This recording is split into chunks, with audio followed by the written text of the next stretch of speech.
Assalamualaikum warahmatullahi wabarakatuh. Alhamdulillahirabbil alamin wa binasta'in wala umuri dunya waddin.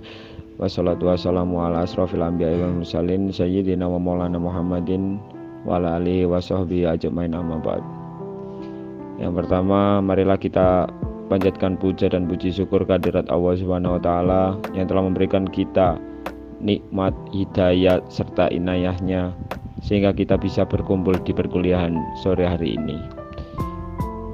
Kedua kali, tak lupa salawat serta salam kita junjungkan kepada Nabi Agung Muhammad SAW yang telah membawa kita dari zaman kegelapan menuju zaman yang terang benderang, yakni dinul Islam.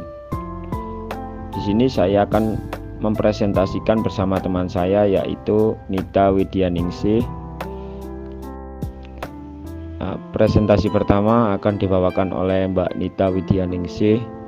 Kepadanya saya persilahkan.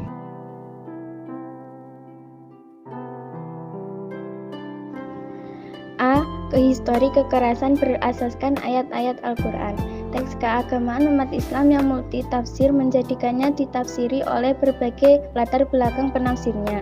Teks-teks ayat memberi kesempatan untuk ditafsiri oleh kelompok-kelompok manapun, tak terkecuali kelompok radikalis yang kerap kali menafsiri ayat Al-Quran secara parsial dan dangkal. Dengan demikian, produk penafsiran yang dihasilkan terkesan subjektif dan jauh dari misi Al-Quran sebagai wahyu yang disalih likuli zama wa al-makan. Termasuk hal di atas ialah penafsiran yang diwujudkan oleh kelompok radikal terhadap ayat-ayat yang terkesan melegalkan kekerasan atas nama agama dan jihad. Pemahaman demikian tentu saja mengganggu kelangsungan hidup dalam mewujudkan nilai-nilai perdamaian. Sepanjang sejarah Islam ditemukan bentuk-bentuk kekerasan yang didasarkan atas ayat-ayat Al-Quran. Sebut saja peristiwa Mihnah yang terjadi saat masa Khalifah Ma'mun yang dilakukan oleh kelompok Mu'tazilah. Dalam ini kelompok Mu'tazilah mengintimidasi siapa saja yang tidak sepaham dengan dirinya dengan dalil-dalil ayat Al-Quran. Siapapun yang tidak sejalur dengan jalan berpikirnya maka dianggap salah satu dan perlu dihanguskan. Selain peristiwa Mihnah, kekerasan yang terjadi saat masa akhir pemerintah Ali bin Abi Thalib, yaitu kekerasan yang dilakukan oleh kelompok Khawarij. Kelompok ini menjadikan ayat-ayat Al-Quran sebagai landasan pergerakannya, seperti misalnya ayat Al-Quran yang diartikan siapa saja yang tidak menghukumi dengan hukum Allah maka ia kafir. Pada masa pramodern juga nampak kekerasan yang dilandasi atas pemahaman keagamaan yang dipelopori oleh Abdul Wahab. Ia mengkafirkan dan membid'ahkan, bahkan membunuh siapa saja yang tidak beribadah sesuai pemahaman teks Al-Quran dan hadis. Praktek-praktek kekerasan yang muncul atas nama agama dari dahulu sampai sekarang tidak lain berasal dari pemahaman agama sebagai kelompok terhadap interpretasi ayat-ayat Al-Quran. Teks wahyu yang merupakan teks mati tak hentinya ditarik-tarik untuk dijadikan tameng kebenaran perbuatannya. Anehnya, mereka tidak merasa salah dan selalu merasa benar dalam setiap aksi kekerasan yang mengancam hidup damai. Selanjutnya B. Tafsir kontekstual Al-Quran. Al-Quran dalam wujudnya sebagai mushaf tidak lebih dari kumpulan-kumpulan huruf yang tidak memberikan makna apa-apa sebelum diajak komunikasi. Al-Quran memerlukan penafsir. Namun apabila Al-Quran ditafsirkan dengan cara kaku dan rigid, maka Al-Quran akan kehilangan vitalnya sebagai wahyu yang progresif dan membebaskan. Al-Quran akan beku dan tidak berkembang. Oleh karena itu, Al-Quran akan menjadi instrumen penindas yang paling ampuh. Untuk mencegah hal tersebut terjadi, Al-Quran harus ditafsirkan sesuai dengan konteks zaman yang sedang terjadi, sehingga tepat dalam pengalamannya. Menurut Quraisy Shihab, Bagi orang yang tekun mempelajari Al-Quran akan menemukan keserasian hubungan yang amat mengagumkan, sehingga pada akhirnya dimensi atau aspek yang terkesan kacau menjadi terangkai dan terpadu indah. Anggapan ketidakserasian ayat seringkali hadir dalam memahami ayat-ayat berbau kekerasan dan ayat-ayat perdamaian. Hal ini karena secara tekstual ayat kekerasan begitu jelas saat menyerukan ketegasan dalam tindakan. Padahal secara tekstual antara kedua golongan ayat justru mengusung misi yang sama. Antar keduanya tidak saling menasak. Yang dibutuhkan dewasa ini adalah berdialog dengan teks, atau bagaimana agar sebuah teks dipahami sedemikian rupa sehingga bisa memecahkan persoalan yang dihadapi saat ini. Tentu saja penafsiran orang dahulu dengan sekarang berbeda karena keperluannya pun berbeda. Ya baik, saya akan melanjutkan presentasi dari Mbak Nita. Nah, selanjutnya ada poin C, yaitu misi perdamaian dalam ayat-ayat kekerasan. Nah, di situ tertulis pemahaman tekstualis atas ayat Al-Quran itu terutama dalam ayat-ayat yang berbau kekerasan dan seringkali merujuk pada ayat-ayat jihad sangatlah berbahaya. Nah, hal ini itu dikarenakan karena hampir bisa dipastikan istilah jihad sendiri merupakan salah satu konsep Islam yang paling sering disalahpahami.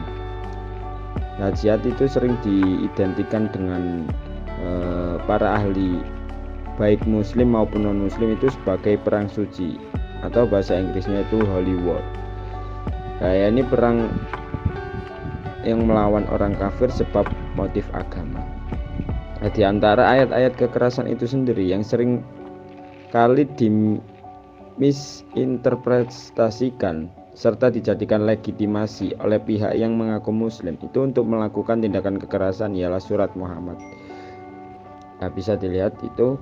Jadi orang-orang yang meracuni, orang-orang yang mendoktrin orang lainnya untuk melakukan sebuah tindak kekerasan itu melalui surat ini diiming-imingi bahwa di Al-Quran tertulis di Quran surat Muhammad ayat 4 kamu itu harus jihad, kamu itu harus gini.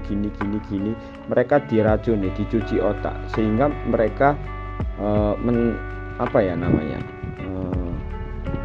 mentaati omongan yang sedang mendoktrin mereka. Jadi kita lihat orang-orang yang mengebom gereja, orang-orang yang rela menjadi korban bom bunuh diri lah, itu mereka yang diracuni oleh orang-orang yang ngawur, orang-orang yang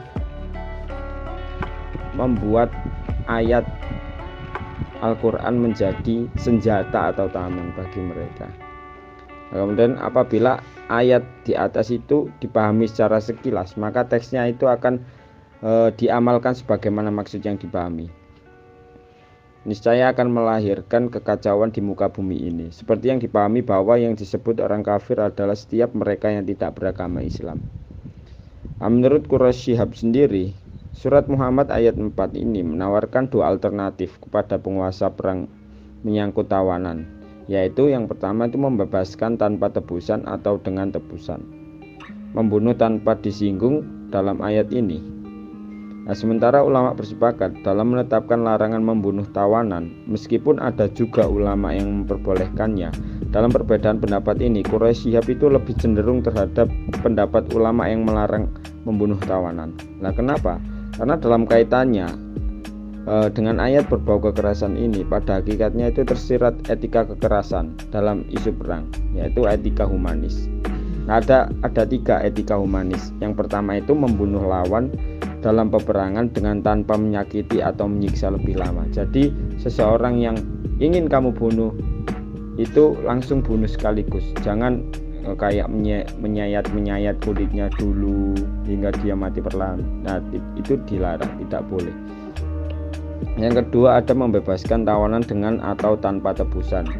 Jadi tawanan perang seperti istri-istri mereka itu dibebaskan, dimerdekakan. Kalau dahulu kan orang-orang yang menjadi tawanan perang itu kan namanya menjadi budak. Lah itu si siapa ini, si Quraisy itu cenderung melarang seperti hal-hal seperti itu. Jadi misalnya ada budak perang, nah itu menurut Quraisy lebih baik itu dibebaskan, dimerdekakan dengan atau tanpa tebusan, mau dijual atau dibebaskan sendiri, seperti itu. Nah, yang ketiga ada larangan membunuh tawanan. Jadi tawanan-tawanan perang itu mereka juga punya hak asasi untuk hidup, mereka juga punya hak untuk merasakan kebahagiaan di dunia ini. Jadi Quraisy tidak setuju untuk membunuh tawanan karena mereka juga mempunyai jalan hidupnya sendiri-sendiri. Nah, maka dari itu tidak ada satupun ayat dalam Al-Quran yang menyatakan bahwa keinginan untuk mengubah agama suatu masyarakat itu bisa dijadikan alasan untuk mengorbankan peperangan. Nah, peperangan pada asalnya dicegah, tidak dibenarkan. Karena lebih dari 70 ayat dalam Al-Quran itu mencegah untuk melakukan peperangan. Tetapi sesudah tingkah laku musuh-musuh Islam kian hari kian bertambah buruk, bertambah kasar dan ganas. Barulah untuk membela agama dan negara akibat dari kekacauan seperti itu. Kemudian Allah berfirman dalam Quran surat Al-Hajj ayat 39 yang artinya telah diizinkan berperang bagi orang-orang yang diperangi, karena sesungguhnya mereka telah dianiaya dan sesungguhnya Allah benar-benar Maha Kuasa menolong mereka itu. Nah, ayat perizinan untuk melancarkan peperangan sendiri itu merupakan ayat pertama yang turun di Madinah. Nah, yang mengizinkan perang setelah umat mukmin menahan diri dari intimidasi kaum kafir selama di Mekah. Nah, sebelumnya ketika mereka mengeluhkan intimidasi kaum musyrik kepada Rasulullah, Rasulullah langsung berkata, "Bersabarlah karena aku belum diperintahkan untuk berperang." Lah, intimidasi ini berlangsung sampai Nabi hijrah ke Madinah. Kemudian turunlah ayat perizinan perang ini. Nah, Ahmad Muhammad Al-Hufi sendiri itu mendefinisikan perang sebagai representasi dari jihad, mengandung sedikitnya 3 batasan, yakni harus fisabilillah sebagai tujuan, mendapat legitimasi dari penguasa atau pemimpin umat Islam yang legal, dan harus bersifat reaktif. Nah, dengan demikian peperangan yang dilakukan umat Islam adalah peperangan yang bersifat reaktif. Kemudian ada poin D, yaitu kontekstualisasi ajaran berperang dalam realitas kontemporer. Mengingat begitu tingginya wabah hoaks di Indonesia, kemudian besarnya implikasi negatif yang dihasilkan, maka hoaks sendiri itu dalam konteks dewasa ini itu merupakan sesuatu yang harus diperangi sampai ke akar-akarnya. Nah, pelaku hoaks itu harus ditindak tegas karena akan menimbulkan efek jera dan menghendaki untuk bertaubat bagi pelakunya. Nah, jadi perang yang sesuai dengan konteks sosial di Indonesia dewasa ini itu tidak lagi relevan jika dilakukan dengan fisik, karena perang yang paling relevan untuk menciptakan kedamaian di Indonesia salah satunya adalah perang pemikiran, yaitu dengan melahirkan inovasi-inovasi kreatif untuk membantu kemaslahatan umat manusia. Gunanya apa? Gunanya untuk menekan serendah-rendahnya jumlah hoaks yang sedang mewabah. Nah, selain hoaks ada muncul masalah lain, yakni datang dari kalangan muslim sendiri. Masalah itu sendiri yaitu menguatnya kelompok fundamentalis keagamaan yang sektarian dan fundamentalisme global yang ekstrim di Indonesia, di mana akhir-akhir ini itu memperlihatkan betapa nilai-nilai moral, sosial, bahkan religius mengalami pemudaran cukup parah dalam sebuah kehidupan. Nah, keangkuhan yang ditampakkan kedua kelompok ini itu melumatkan sikap yang menghormati antara sesama manusia. Nah, mereka melakukan tindak anarkis dan melegitimasinya dengan dasar-dasar teologis yang direduksi sedemikian rupa. Padahal ayat kekerasan yang digunakan untuk melegitimasi tindakannya sama sekali tidak membenarkan, bahkan mengecamnya. Hal ini itu karena misi dari ayat kekerasan itu tidak diemban. Jadi mereka itu merealisasikan bahkan kejahatan sekalipun yang harusnya ditumpas sesuai dengan perintah ayat, merekalah yang menjadi tersangkanya. Aksi muslim fundamentalis inilah kemudian membuat bimbang dan ragu masyarakat terhadap ajaran Islam. Keraguan lahir pada masyarakat baik non-muslim maupun muslim, terutama dari kalangan yang belum memahami Islam secara mendalam. Karena umat Islam perlu menyadari bahwa dengan sekedar menjadi umat Islam tidak secara otomatis mereka memiliki nilai-nilai lebih dibandingkan dengan orang, kelompok lain, atau manusia yang tidak seagama. Muslim dapat mencapai khairul ummah manakala mampu mengemban misi Islam sebagai rahmatan lil alamin, semisal nilai-nilai keadilan, kesetaraan, dan solidaritas di antara semua umat manusia. Terima kasih, sekian presentasi dari saya Muhammad Najelanan dan Mbak Nita Widyaningsih. Kurang lebihnya mohon maaf. Wabillahi taufik wal hidayah, waridha wal inayah. Wassalamualaikum warahmatullahi wabarakatuh.